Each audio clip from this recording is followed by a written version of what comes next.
Assalamualaikum warahmatullahi wabarakatuh. Nah, sebelum kita mulai pelajaran, alangkah lebih baiknya jika kita berdoa terlebih dahulu. Berdoa dimulai. Selesai. Apa kabar anak-anak? Apakah ada yang tidak hadir? Alhamdulillah hadir semua. Nah, kali ini kita akan membahas materi baru, yakni program linear, yaitu menentukan nilai optimum dengan menggunakan metode uji titik pojok. Nah, di pertemuan sebelumnya kita sudah membahas mengenai sistem pertidaksamaan linear dua variabel dan cara menggambarkan himpunan penyelesaiannya. Hari ini kita akan membahas materi program linear, di mana materi ini memiliki manfaat yang banyak sekali di kehidupan sehari-hari. Contohnya adalah, misal terdapat penjual kue yang ingin menjual kue jenis A dan jenis B. Nah, untuk membuat jenis A, penjual kue ini membutuhkan 50 kg tepung dan 25 kg gula. Sedangkan untuk membuat kue jenis B membutuhkan sekitar 40 kg tepung dan 15 kg gula. Nah, jumlah tepung yang dimiliki oleh penjual kue adalah 150 kg. Sedangkan jumlah gula yang dimiliki adalah 75 kg. Nah, keuntungan yang didapatkan dari penjualan satu buah kue A itu adalah sebanyak Rp1.000, sedangkan untuk kue B Rp1.500. Perharinya, penjual kue ini hanya membatasi dirinya menjual paling banyak 200 buah. Nah, di sini penjual ingin mengetahui berapa jumlah kue yang harus dia buat agar mendapatkan keuntungan yang semaksimal mungkin. Nah, dengan menggunakan program linear ini, kita bisa memperkirakan berapa jumlah kue A dan kue B yang harus diproduksi agar mendapatkan keuntungan yang semaksimal mungkin. Nah, tujuan pembelajaran kali ini adalah diharapkan kalian itu bisa memahami program linear, menentukan nilai optimum menggunakan metode uji titik pojok, dan menyelesaikan permasalahan yang berkaitan dengan kehidupan sehari-hari. Untuk pembelajarannya, kita akan menggunakan problem based learning. Jadi nanti saya akan memberikan materi mengenai program linear, dan nantinya kalian akan mendapatkan suatu permasalahan dalam bentuk LKPD yang dikerjakan secara berkelompok. Nah, untuk penilaiannya itu ada 3. Ada penilaian pengetahuan, penilaian keterampilan, dan penilaian sikap. Nah, juga diharapkan kalian itu bisa bekerja sama dalam hal kebaikan dan saling menolong jika terdapat teman kalian yang masih belum paham mengenai materi ini. Untuk memahami mengenai program linear, ada beberapa prasyarat yang harus kalian pelajari dan harus kalian kuasai. Yang pertama adalah mengenai sistem pertidaksamaan linear dua variabel. Apa ada yang masih ingat sistem pertidaksamaan linear dua variabel yang sudah kita bahas di pertemuan sebelumnya? Ya, silakan. Nah, ya benar. Jadi sistem pertidaksamaan linear dua variabel itu hampir sama dengan sistem persamaan linear dua variabel. Bedanya itu adalah terletak pada tandanya saja. Kalau sistem persamaan linear dua variabel tandanya itu sama dengan, sedangkan sistem pertidaksamaan linear dua variabel, nah tandanya itu bisa kurang dari sama dengan, lebih besar dari sama dengan, atau lebih besar. Nah, dalam penyelesaiannya kita tentunya harus membuat grafik terlebih dahulu. Dari sini apa ada yang ingin ditanyakan? Nah, kalau tidak ada, maka kita langsung masuk ke dalam pembahasan mengenai program linear.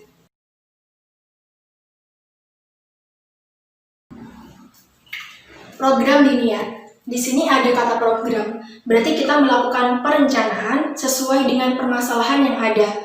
Dan biasanya di dalam program linear ini terdapat 2 unsur utama.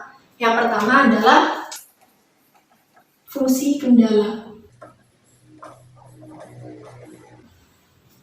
Nah, fungsi kendala itu biasanya kalau dalam permasalahan itu merupakan batasan-batasan atau aturan-aturan yang harus diikuti. Nah, batasan-batasan itu dalam program linear biasanya berupa sistem pertidaksamaan linear dua variabel. Jadi disinilah mengapa kalian harus paham betul mengenai sistem pertidaksamaan linear dua variabel. Karena kaitan antara sistem pertidaksamaan linear dua variabel dengan program linear itu sangat kuat. Nah, setelah itu, selain fungsi kendala, juga ada unsur yang lainnya, yaitu fungsi objektif. Nah, fungsi objektif itu biasanya dituliskan dalam bentuk fx, y sama dengan ax ditambah by. Nah, dari fungsi objektif itu nanti kita bisa mencari nilai optimumnya.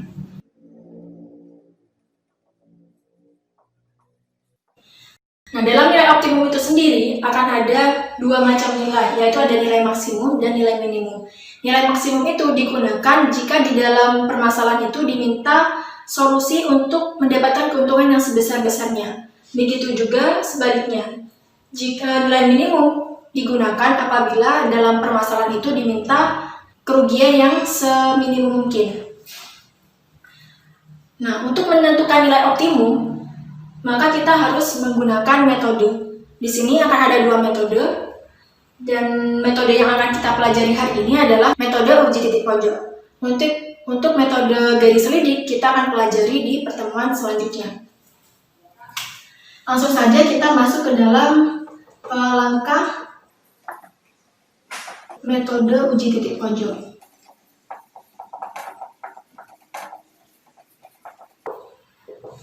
Nah, langkah-langkah menggunakan metode uji titik pojok yang pertama adalah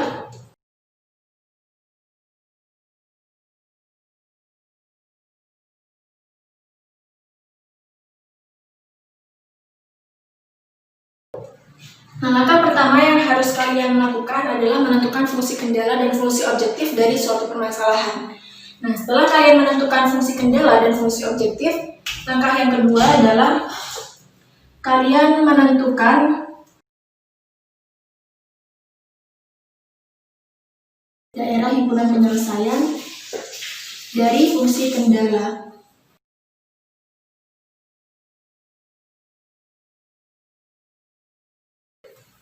Nah, setelah kalian menentukan daerah himpunan penyelesaian dari fungsi kendala, langkah selanjutnya adalah menentukan titik pojok. Nah, titik pojok itu biasanya adalah titik yang merupakan perpotongan antara dua grafik yang itu merupakan daerah himpunan penyelesaiannya. Titik pojok ini biasanya misal kita memiliki grafik seperti berikut, di mana daerah penyelesaiannya adalah daerah yang bersih. Maka titik pojok yang ada adalah ini, titik A, titik B, titik C, dan juga titik D. Nah, setelah kalian menentukan titik pojok, langkah selanjutnya adalah substitusikan titik pojok ke fungsi objektif. Nah, setelah kalian mensubstitusikan titik pojok yang ada ke fungsi objektif, langkah selanjutnya adalah kalian membandingkan nilainya.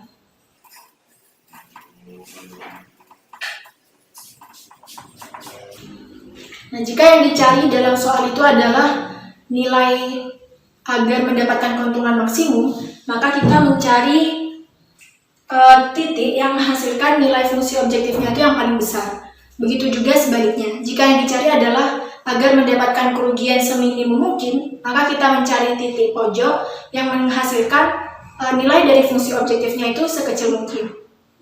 Nah, dari sini apa ada yang ingin ditanyakan? Nah, karena tidak ada, kita langsung masuk dalam contoh soal. Silakan simak video berikut ini. SMA Negeri 11 Yogyakarta akan merayakan hari ulang tahun sekolah yang ke-100.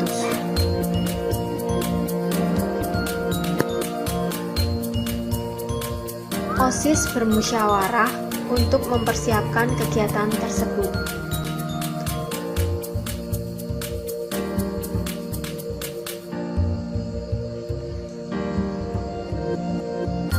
Sesuai kesepakatan, akan diadakan konser musik dengan bintang tamu Sheila on 7, dan konser tersebut terbuka untuk umum.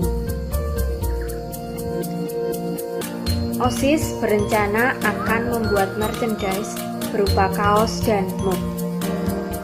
Dan telah disepakati jumlah kaos dan mug yang akan dijual paling banyak 200 buah.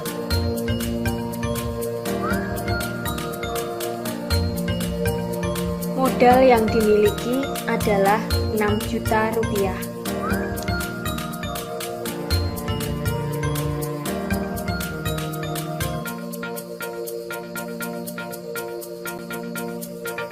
Harga beli satu buah kaos adalah Rp40.000.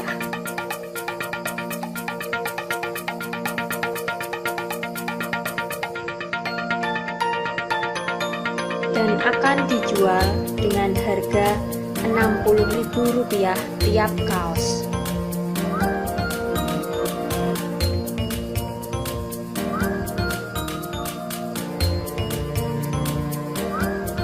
Sedangkan harga beli satu buah mug adalah Rp15.000.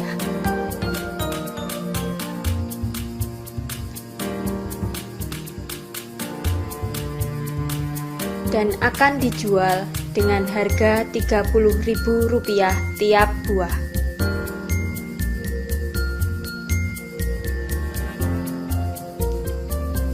Maka berapakah jumlah kaos dan mug yang harus disediakan OSIS SMA Negeri 11 Yogyakarta agar mendapatkan keuntungan maksimum? Berdasarkan video yang sudah kita tonton, maka langkah pertama untuk menyelesaikan permasalahan tersebut adalah mengubahnya ke dalam model matematika. Nah, untuk mengubah ke model matematika, maka kita harus menentukan objek yang akan kita cari penyelesaiannya. Nah, dalam hal ini berarti kita memiliki dua objek, yaitu ada baju dan mug. Maka kita akan memisalkan kedua objek ini ke dalam suatu variabel. Nah, contohnya adalah kita akan memisalkan baju sebagai X dan mug sebagai Y. Nah, setelah itu kita tinggal menuliskan hal apa saja yang diketahui dari video.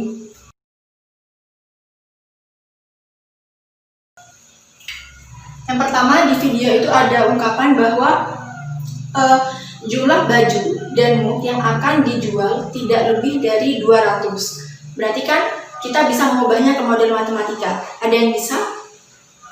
Nah, iya benar. Jadi model matematikanya adalah X ditambah Y kurang dari sama dengan 200. Selanjutnya ada pernyataan bahwa jumlah modal yang dimiliki oleh OSIS adalah 6 juta rupiah. Harga beli satu baju adalah Rp40.000 dan satu mug Rp15.000. Di sini apakah ada yang bisa membuat model matematikanya? Nah, ya benar. Jadi model matematika yang kedua adalah 40.000 X ditambah 15.000 Y kurang dari sama dengan 6 juta. Nah, di sini kita kan bisa mensederhanakan bentuk pertidaksamaannya, yaitu caranya adalah dengan membagi kedua ruas dengan 5.000, sehingga akan didapatkan 8X ditambah 3Y kurang dari sama dengan 1.200. Selanjutnya, hal yang diketahui adalah harga beli dari satu baju adalah Rp40.000.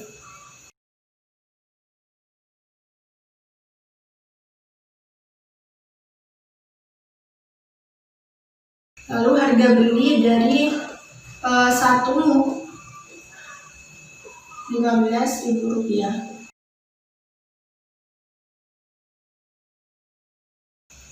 Harga jual satu baju yaitu Rp60.000. Harga jual satu mug Rp30.000.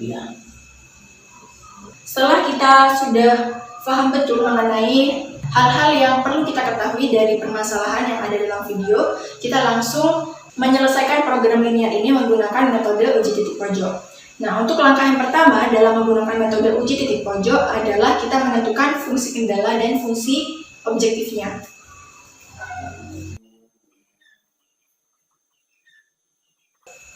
Nah, fungsi kendala berarti kan ada batasan-batasan tertentu. Dan biasanya fungsi kendala itu berupa sistem pertidaksamaan linear dua variabel. Nah, berarti fungsi kendala dari permasalahan yang ada di video adalah X ditambah Y kurang dari sama dengan 200, 8X ditambah 3Y kurang dari sama dengan 1200. Dan di sini kita akan menambahkan fungsi non negatif, yaitu X lebih besar dari sama dengan 0 dan Y lebih besar dari sama dengan 0. Ada yang tahu mungkin kenapa kita menambahkan fungsi non negatif dalam fungsi kendala? Nah, iya benar. Jadi kita menambahkan fungsi non negatif dalam fungsi kendala, yaitu agar nantinya penyelesaian yang kita dapatkan bukan berupa bilangan negatif. Karena X-nya itu kan baju dan Y-nya itu muk. Maka kan tidak mungkin jika jumlah baju dan muk itu adalah bilangan negatif. Jadi ditambah fungsi kendala non negatif dalam permasalahan tersebut. Selanjutnya kita tinggal mencari fungsi objektifnya.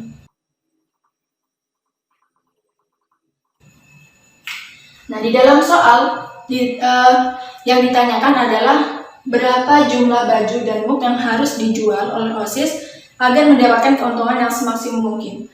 Berarti di sini fungsi objektifnya yaitu berupa keuntungannya. Nah, berarti kita harus mencari keuntungan dari penjualan satu baju dan satu muk.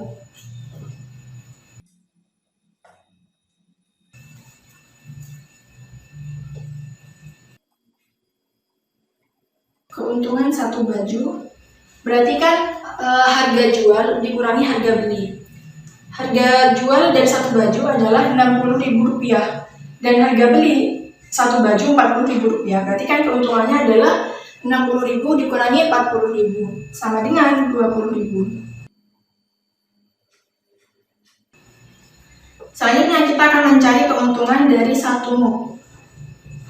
Dengan cara yang sama, yaitu berarti kan harga jual dari satu muk dikurangi dengan harga beli dari satu muk. Berarti, nah ya benar, Rp15.000.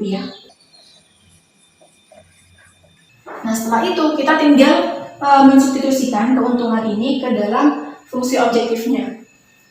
Berarti kan Fx, Y kita masukkan keuntungan satu bajunya, yaitu 20.000 X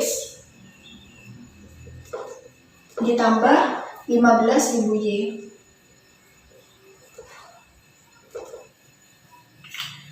Nah, setelah kita sudah mendapatkan fungsi kendala dan fungsi objektifnya, maka hal yang harus dilakukan selanjutnya adalah kita menentukan daerah himpunan penyelesaian dari fungsi kendalanya. Di sini, ini apa sudah dicatat? Nah, karena sudah dicatat, maka bisa dihapus ya. Nah, selanjutnya kita akan menggambarkan daerah himpunan penyelesaiannya. Berarti kita kan perlu membuat garis dari pertidaksamaan X ditambah Y kurang dari sama dengan 200. Nah, untuk menggambar garisnya, maka kita harus mengubah dari sistem pertidaksamaan linear dua variabel ke bentuk sistem persamaan linear dua variabel. Sehingga untuk yang pertama, yaitu X ditambah Y sama dengan 200. Nah, di sini kita tinggal mencari dua titik yang nantinya akan dihubungkan dan membentuk garis dari X ditambah Y sama dengan 200. Nah, caranya adalah kita pertama menganggap X-nya itu 0. Maka saat X 0, Y-nya adalah, nah ya benar, Y-nya 200. Dan saat Y 0 berarti X-nya adalah, nah ya 200.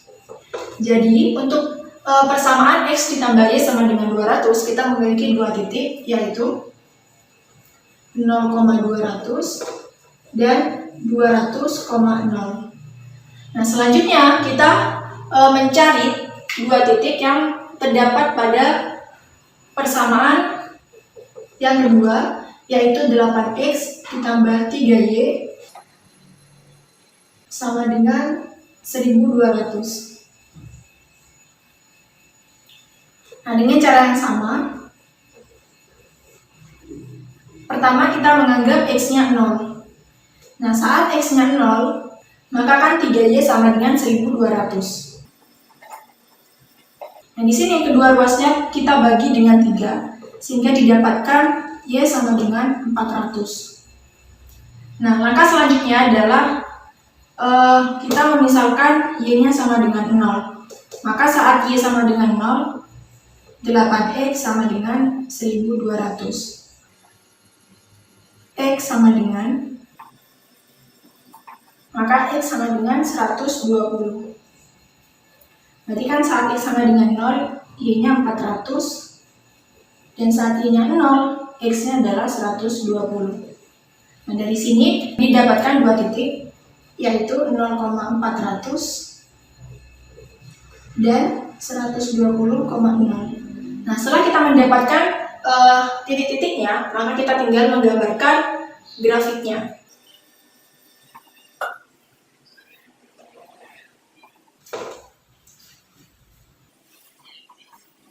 Nah, titik yang pertama adalah 0,200 dan 200,0.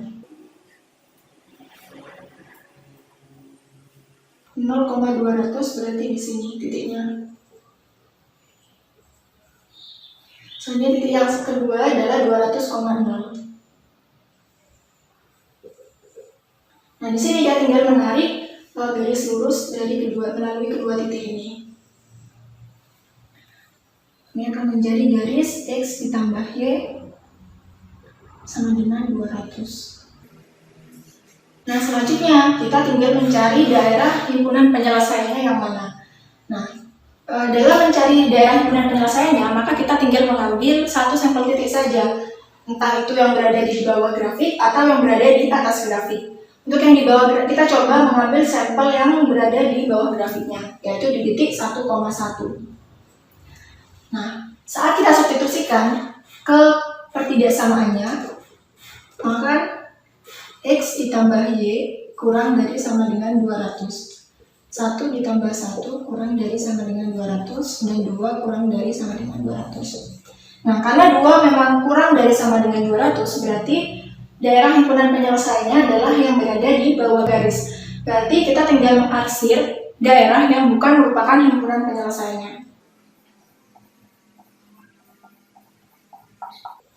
Karena kita sudah menentukan daerah himpunan penyelesaiannya, kita bisa merubah X ditambah Y sama dengan 200 dengan X ditambah Y kurang dari sama dengan 200. Nah, selanjutnya kita tinggal ke persamaan yang kedua, yaitu 8X ditambah 3Y sama dengan 1200. Kita buat garisnya terlebih dahulu. Berarti kan 120,0. Nah, di sini ada sedikit kesalahan. Ini seharusnya adalah 150.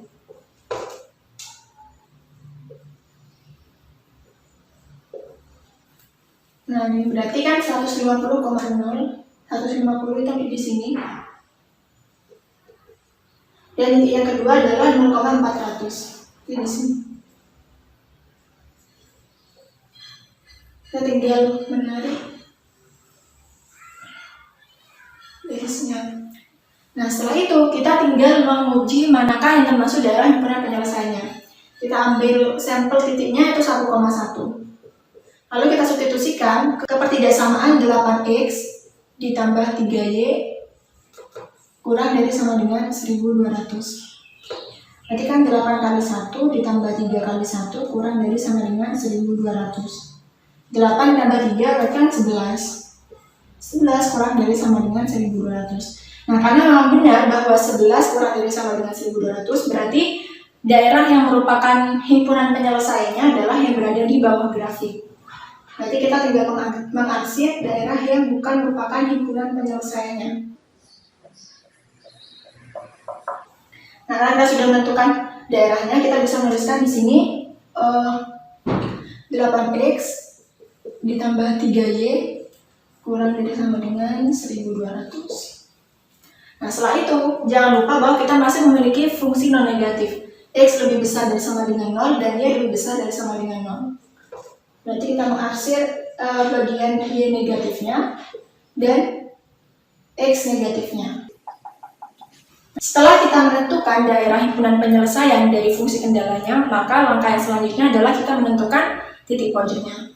Nah, titik pojok adalah kan berarti titik yang merupakan perpotongan dan itu masuk ke dalam himpunan penyelesaiannya. Nah, nanti di sini terdapat 4 titik. Yang pertama adalah di sini di 0,200 kita bisa sebut sebagai titik A. Lalu perpotongan antara garis 8x ditambah 3y sama dengan 1200 dan x tambah y sama dengan kurang dari sama dengan 200, yaitu titik B. Dan ada juga titik C dan titik D.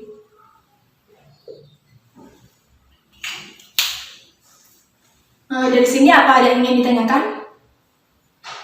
Nah, silahkan kalian catat terlebih dahulu. Apakah sudah selesai dicatat? Nah, karena sudah selesai, saya bisa menghapusnya.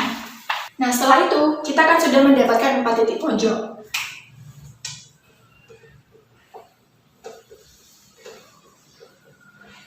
Yang pertama, yaitu titik A dengan koordinat 0,200.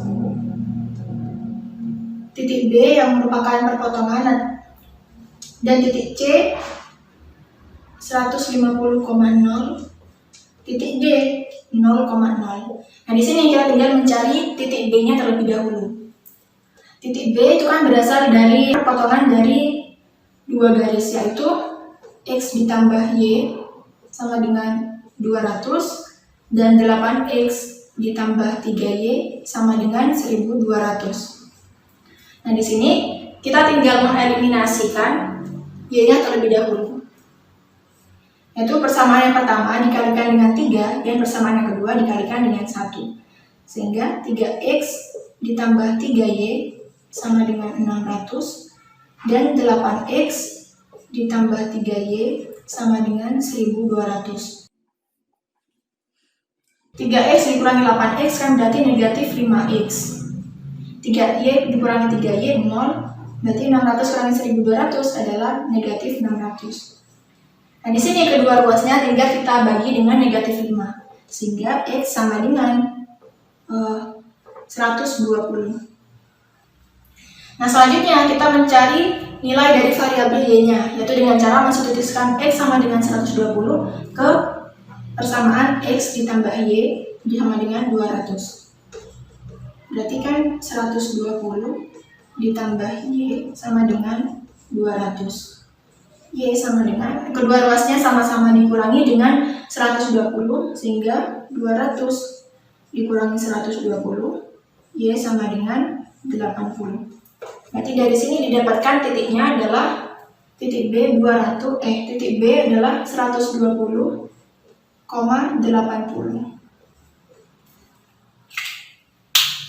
Nah, setelah kita mendapatkan keempat titik pojok, kita tinggal mensubstitusikan titik pojok ini ke dalam fungsi objektifnya. Nah, di sini nantinya kita akan mensubstitusikan setiap titik pojok ini ke dalam fungsi objektif.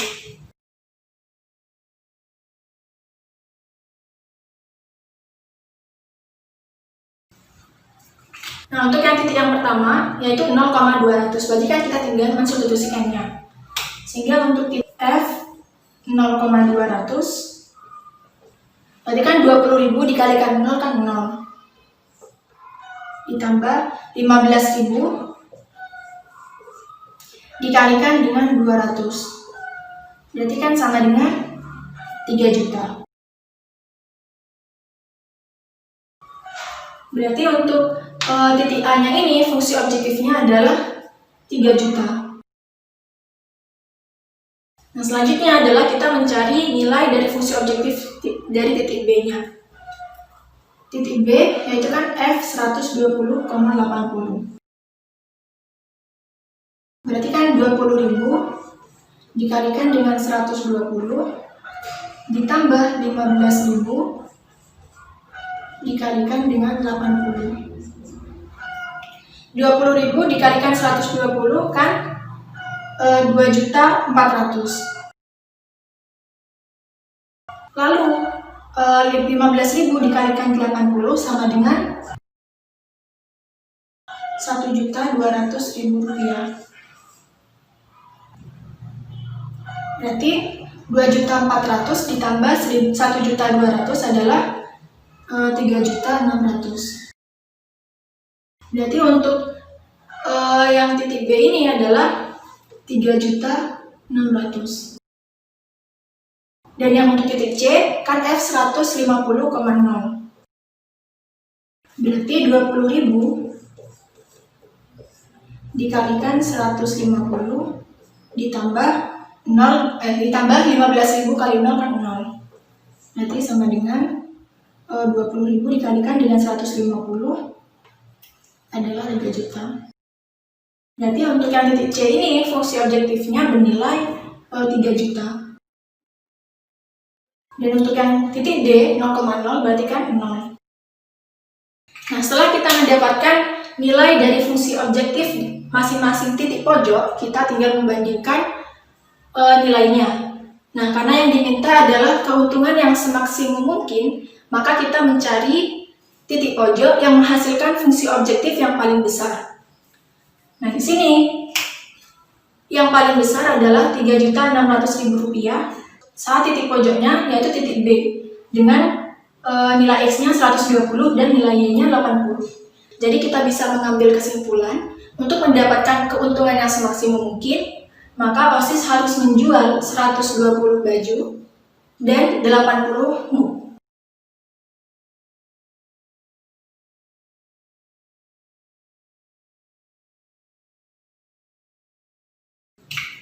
Di sini apa ada yang ditanyakan? Nah, karena tidak ada, silahkan kalian bentuk kelompok sekitar 3-4 anak, kerjakan LKPD kalian. Nah, setelah kalian mengerjakan LKPD, silahkan kumpulkan di Google Classroom yang sudah saya sediakan. Nah, di sini saya sudah melihat di Google Classroom bahwa kalian sudah mengumpulkan jawaban LKPD dari masing-masing kelompok. Nah, sebelum kita membuat kesimpulan, apa ada yang ingin ditanyakan dari materi hari ini? Nah, karena tidak ada, kita akan membuat kesimpulan dari pembelajaran materi program linear dengan menentukan nilai optimum menggunakan metode uji titik pojok. Apa ada yang ingin membuat kesimpulan pada pertemuan kali ini? Ya, silakan. Nah, iya benar. Jadi, kesimpulan pembelajaran kali ini adalah yang pertama mengenai program linear. Program linear berarti itu kita membuat suatu perancangan atau perencanaan. Di mana dalam program linear itu terdapat dua unsur, yaitu ada fungsi kendala dan fungsi objektif. Dan selanjutnya setelah kalian sudah menentukan fungsi kendala dan fungsi objektifnya, maka kita bisa mencari nilai optimum dengan menggunakan metode uji titik pojok. Nah, di metode uji titik pojok, langkahnya adalah yang pertama adalah menentukan fungsi kendala dan fungsi objektif. Yang kedua adalah menggambarkan daerah himpunan penyelesaian dari fungsi kendala. Yang ketiga adalah menentukan titik pojok. Yang keempat adalah mensubstitusikan titik pojok. Yang kelima adalah membandingkan nilai yang didapat dari fungsi objektif. Nilai fungsi objektif dari masing-masing titik pojok. Dan nantinya kita akan membuat kesimpulan manakah yang merupakan penyelesaian dari program linear itu sendiri. Jika misalnya yang dicari adalah mencari keuntungan yang semaksimum mungkin, maka kita mencari titik pojok yang menghasilkan nilai dari fungsi objektifnya itu yang paling besar. Nah, saat kita mencari seminimum mungkin, ada kata seminimum mungkin, maka kita mencari titik pojok yang menghasilkan nilai fungsi objektifnya yang paling kecil. Dari sini apa ada yang ingin ditanyakan? Nah, sebelum saya menutup pembelajaran kali ini, silakan nanti kalian kerjakan di rumah kuis yang sudah saya upload di Google Classroom-nya. Dan untuk kuisnya itu, di sana sudah di-set untuk kalian kerjakan maksimum adalah 10 menit. Nah, untuk pembelajaran selanjutnya kita akan mempelajari mengenai menentukan nilai optimum dengan menggunakan garis selidik. Demikian pembelajaran kali ini. Tetap semangat dan jangan lupa saling membantu dalam kebaikan, tapi tetap jujur saat kalian mengerjakan ujian. Tidak hanya dalam ujian, tapi dalam kehidupan sehari-hari juga ya. Wassalamualaikum warahmatullahi wabarakatuh.